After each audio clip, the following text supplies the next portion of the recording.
বার হয়ে গেছি, যেহেতু আমাদের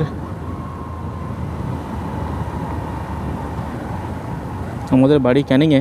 এখন এই ক্যানিং হসপিটাল মোড়, এখন বাঁ সাইডে টার্ন দিলাম, বাঁ সাইড হয়ে এখন চলে যাব বারুইপুর থেকে কলকাতা দ্বিতীয় হুগলি সেতু পার হয়ে তারপরে আমাদের ডেস্টিনেশান। এখন ভিডিও বেশি কিছু করছি না, কারণ রাত্রে অন্ধকারে কিছু দেখানোর কিছু নেই। মোটামুটি সূর্যটা উঠুক বা একটু আলো পাই তখন ভিডিও করব। Good morning from Chennai highway. আমরা এখন আছি NH 16। এই রাস্তাটা চলে গেছে খড়গপুর থেকে কটক থেকে ভাইজাগ থেকে চেন্নাই। তবে আমরা চেন্নাইয়ের দিকে যাব না, আমরা খড়গপুরের পথ থেকে টার্ন নিয়ে নেব। থাম্বনেল দেখেই বুঝতে পেরেছেন যে আমরা আজ কোথায় বার হয়ে গেছি। আর আজকে টোটাল জার্নি হচ্ছে 470 কিলোমিটার। আমরা যেহেতু যাওয়ার সময় বিভিন্ন জায়গায় ভিজিট করতে যাব, ওই জন্য আমাদের একটু বেশি লাগবে। আমাদের 500 থেকে 510 কিলোমিটার মতো লেগে যাবে বাড়ি থেকে রাঁচি যাওয়ার জন্য 2-3টে রাস্তা আছে। খড়গপুর হয়ে লোদাসুলি থেকে বাহারাগোড়া থেকে আমরা ডান সাইড নিয়ে এসে চলে যাব ঘাটশিলা জামশেদপুর থেকে রাঁচি। এছাড়া আপনারা পুরুলিয়ার দিক দিয়েও ঢুকতে পারেন, যেটা বাঁকুড়া পুরুলিয়া ওই রুট দিয়ে যাওয়া যেতে পারে, আর মেদিনীপুর হয়েও কিন্তু যাওয়া যায়। তবে কলকাতা থেকে বেস্ট রুট হচ্ছে এটা। যাওয়ার সময় প্রথম আমরা ভিজিট করব ডিমনা লেক বা ডিমনা ড্যাম যাই বলেন, তারপরে চান্ডিল। আর চান্ডিল এই দুটো লেক কিন্তু পড়ছে ঝাড়খণ্ডের মধ্যে। আর ঝাড়খণ্ডের যে জামশেদপুর, সেই জামশেদপুর ওর এরিয়ার মধ্যে এই দুটো লেক পড়ছে। তারপরে আমরা যাব যে রাঁচির সবথেকে ফেমাস যে জলপ্রপাত বা ওয়াটারফল দশম ফলস ভিজিট করে তারপরে আমরা যাবো রাঁচি।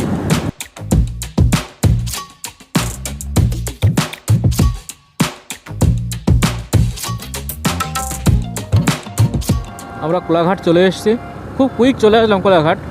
গাড়িটা খুব টেনেছি ভালোই, প্রায় 80, 85, 90 এরকম টেনেছি গাড়িটা। এখন কোলাঘাট চলে এসেছি। কোলাঘাট থেকে সোজা এখন আমরা ধরবো খড়গপুরের দিকে।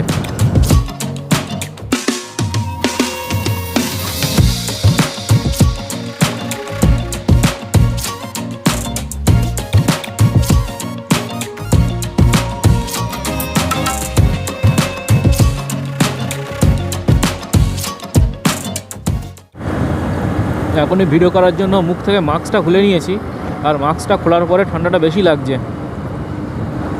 মাস্ক খোলার আগ পর্যন্ত ঠান্ডাটা একটু কম লাগছিলো, কিন্তু ঠান্ডা লাগছে খুব। আমার এমনি গলার ভয়েস শুনে হয়তো আপনারা বুঝতে পারছেন, ভয়েসটা কিন্তু একটু কেঁপে যাচ্ছে। রৌদ্র না উঠলে বেশি ভিডিও বানাতে পারবো না। কোলাঘাটটা আসলাম বলেই ভিডিওটা শুরু করলাম, না হলে করতাম না, যা ঠান্ডা। এই সামনে এখান থেকে দীঘা বা হলদিয়ার দিকে যে রাস্তা চলে গেছে, আর আমরা নিয়ে নেবো সোজা চেন্নাই। এই যে এই সাইডটায় দিঘের দিকে চলে গেছে দীঘা এটা। আর দীঘা মানেই জানেন বাঙালির একটা বেশ প্রিয় জায়গা, ঘোরার জায়গা। মানে কিছু মনে হলো কোথায় ঘুরে আসি, চল দীঘায় ঘুরে আসি, এমন একটা ব্যাপার হচ্ছে দীঘা। আমরা দীঘা নিলাম না, আমরা নিলাম সোজা রাস্তা। আমরা NH 16কে বিদায় জানিয়ে NH 49-এ চলে আসলাম। এই রাস্তাটা সোজা চলেছে জামশেদপুর, ঘাটশিলা হয়ে জামশেদপুর।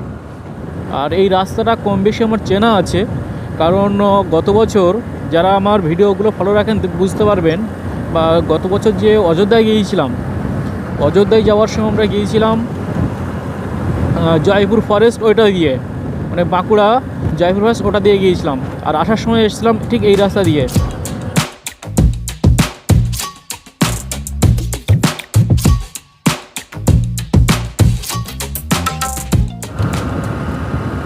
NH 49 থেকে আমরা এখন চলে এসেছি NH 18, মানে এটা হচ্ছে কলকাতা মুম্বাই হাইওয়ে। তবে এই হাইওয়েটা চলে গেছে নাগপুর হয়ে চলে গেছে মুম্বাইয়ে।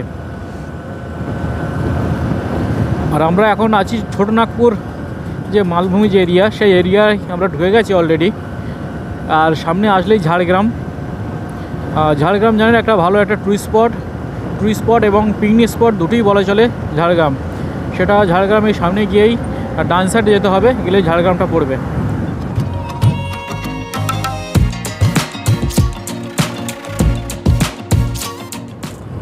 বাহারাগোড়া 16 কিলোমিটার,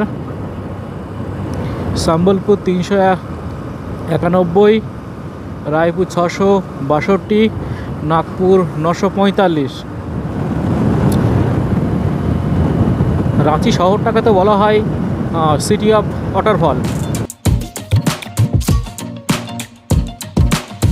আর সেই ওয়াটারফলের টানেই আমরা যাচ্ছি রাঁচিতে। দেখা যাক কতটা কি দেখা যায়। আর রাঁচি ঢোকার আগেই আমরা ওয়াটারফল দিয়েই শুরু করব। আমরা দশম ফলস দেখব, দশম ফলস দেখে তারপরে অন্য জায়গায়। দশম ফলটা ভিজিট করতেই হবে আর কি। এখন বাজে 12টা 20, মানে 12:30 বাজতে যায়। আমরা জামশেদপুরের কাছাকাছি চলে এসেছি। এই ছোটনাগপুর যে মালভূমি যে রেঞ্জের যে ছোটো ছোটো পাহাড় বলুন বা টিলা বলুন, সেগুলো অলরেডি অনেক আগে থেকে শুরু হয়ে গেছে। এই সামনে যেমন একটা আছে, এই পাহাড়ের এই সাইড দিয়ে আমরা যাব। আর এই পাহাড়ের সামনে গিয়েই ডান সাইডে ঢুকলে আছে ডিমনা লেক। তবে ডিমনা লেকে আমরা যাব না, কারণ প্রায় 1 ঘন্টা লেট আমরা, ওই জন্য ডিমনা লেকে যাচ্ছি না। এটাই হচ্ছে জামশেদপুর শহর। আর এই শহরটা পুরোপুরি টাটা গোষ্ঠীর তৈরি বলতে পারেন। টাটা গোষ্ঠী, আর টাটাকে কোনো কোম্পানি বলাটাও ভুল হবে। টাটা হচ্ছে ভারতীয়দের একটা ইমোশন। সে জামশেদজি টাটা বলুন বা বর্তমানে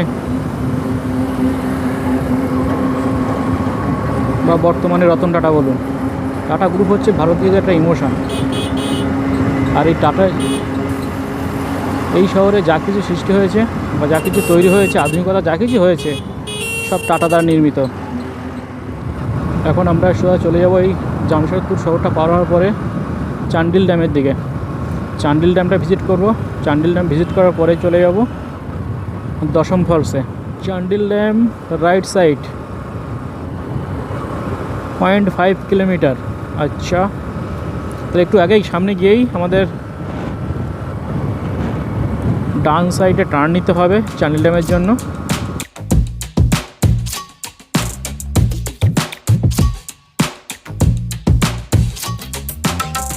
এখান থেকে রাইট সাইড নিয়ে নিলাম, নিয়ে চান্ডিল ড্যামের দিকে যাচ্ছি এখন। যদি এদিকে কোনো ধাবা পাই সেখান থেকে লাঞ্চটা সেরে নেব, না হলে হাইওয়ের পাশে করতে হবে। 1.5-2 কিলোমিটার একটু ভিতর ঢুকতে হবে হাইওয়ে থেকে, ঢুকলেই দেখা যাবে। আর এই চান্ডিল ড্যাম দেখতে আসলে কিন্তু, ট্রেনে আসলে কিন্তু এইসব ভিউগুলো নিতে পারবেন না। তার জন্য বাইক বা এনিওয়ান, যে কোনো পার্সোনাল কার হলেই হবে।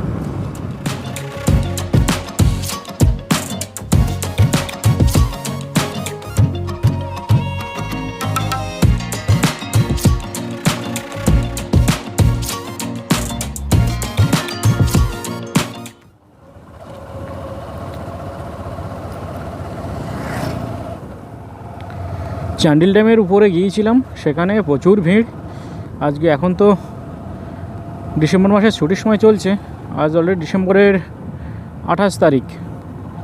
বুঝতেই পারছেন যে কতটা ভিড় হবে টুরিস্ট স্পটে ওখানে। আর এই চান্ডিল ড্যামটা তৈরি করা হয়েছে সুবর্ণরেখা নদীর যে গতিপথ, সেই গতিপথকে একটু স্লো করার জন্য। কারণ আমরা জানি সুবর্ণরেখার নদীটা বৃষ্টির জলে পুষ্ট, আর বর্ষাকালে এই বিভৎস রূপ ধারণ করে।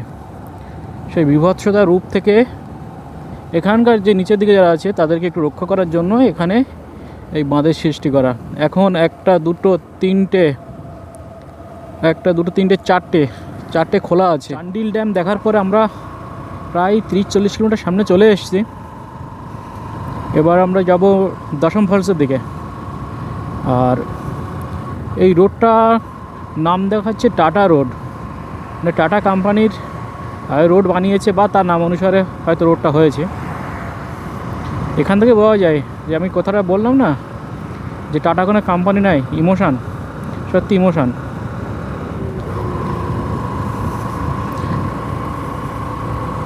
আর 1 কিলোমিটার সামনে গিয়ে আমরা বাম সাইড ঢুকবো, ঢুকে দশম ফলসে যাব। দশম ফলস দেখার পরে তারপর রাঁচি। এখন বাজে 3:53, মানে 4টে ধরে নিন, 4টে বেজে গেছে। যেতে এখনও প্রায় 4:30 বেজে যাবে।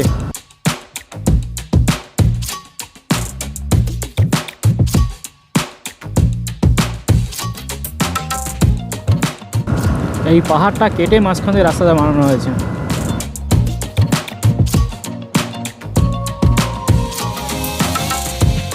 আর এই দুটো পাহাড়ের কাটার মাঝখান দিয়ে যখন যাই তখন যেন হঠাৎ করে এই টেম্পারেচার ড্রপ করে যায়, মানে ভালোই ঠান্ডা। আর যেই ওখান থেকে বার হয়ে আবার বেশ মোটামুটি ঠিক আছে, যে রৌদ্রের দেখা মিলছে প্লাস বাতাসটা একটু হলেও গরম। কিন্তু ওই পাহাড় যেখানে কাটা হয়েছে সেখানে খুব ঠান্ডা। ডান সাইড নিয়ে নেবো, সরি বাম সাইড। এই যে এই রাস্তাটা নিয়ে নেবো, এটা চলে যাচ্ছে সোজা দশম ফলসের দিকে।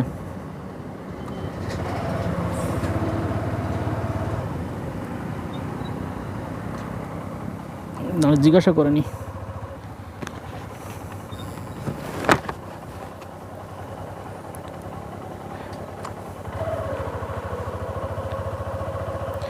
भाई दशम फॉल्स आगे से बाएं, थैंक यू। आगे से बाएं।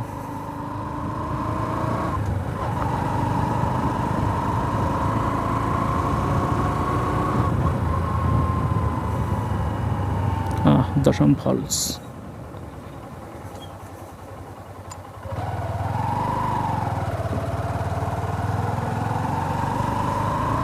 বাহ, ছোটোখাটো বাজারও আছে।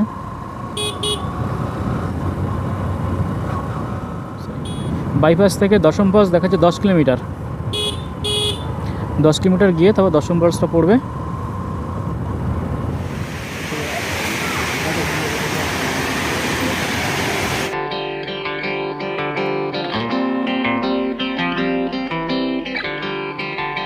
ঝাড়খণ্ডের উচ্চতম জলপ্রপাত হচ্ছে দশম জলপ্রপাত, আর এটি ভারতবর্ষের 34তম জলপ্রপাত।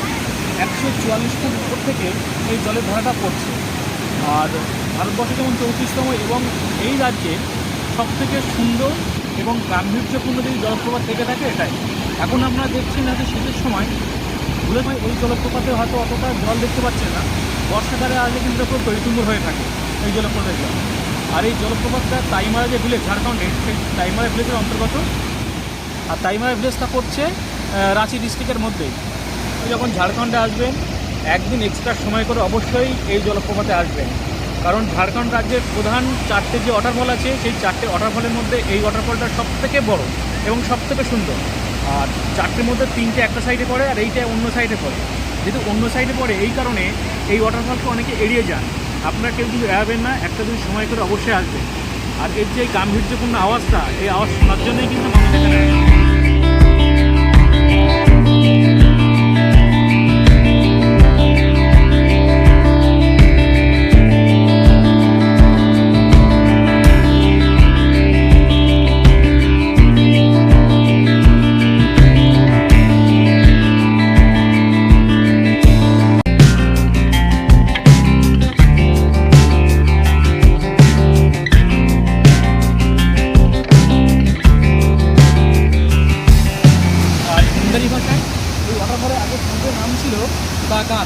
দা শব্দের অর্থ জল, আর গান শব্দের অর্থ হচ্ছে উপর থেকে পড়া বা জলের যে গতিধারা উপর থেকে পড়াকে দা গান বলা হয়।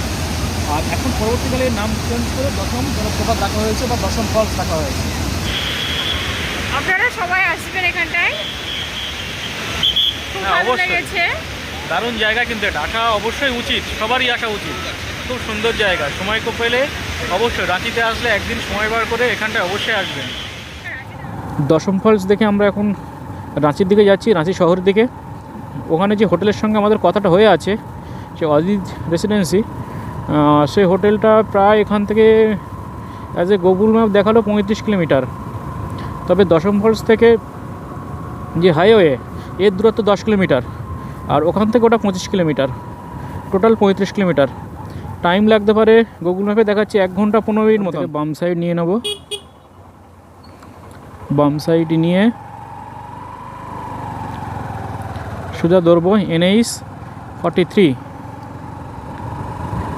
আর গুগল ম্যাপে দিচ্ছে NH 43, কিন্তু লেখা আছে NH 33। রাস্তায় বিভিন্ন জায়গায় লেখা NH 33, গুগল ম্যাপে 43। যাই হোক, যে নামই হোক, আমরা এই রোডটা এখন ধরে নেব, যেটা রাঁচি রুট। এটা ডাইরেক্ট রাঁচি চলে গেছে। অনেকক্ষণ পর একটু শান্তি পেলাম। ঠিক আছে, আমরা দেখতে থাকুন। ডাইরেক্ট এবার হোটেলে গিয়ে কথা হবে আপনাদের সঙ্গে। এর মাঝখানে রাত্রে আর কিছু ব্লগিং করছি না, কারণ কিছু তো দেখা যাবে না, ওই জন্য আর বেশি কথা বাড়াচ্ছি না। ঠিক পরে দেখা হবে আপনাদের সঙ্গে আবার। আমরা যে রুমটা ভাড়া নিয়েছি সেটা হচ্ছে এই দেখুন।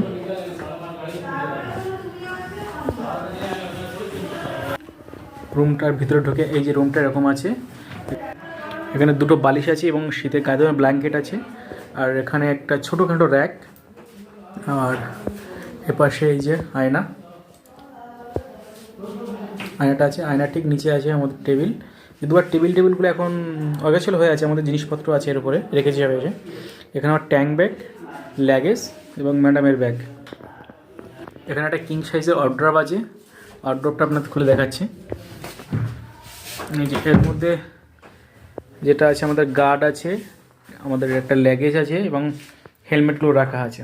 বেশ বড় কিন্তু ওয়ার্ড্রপটা। আর বাথরুমটা দেখে নিন। বাথরুমের মধ্যে একটা আয়না, এখানে বেসিন এবং কুমোট সিস্টেমটা আছে।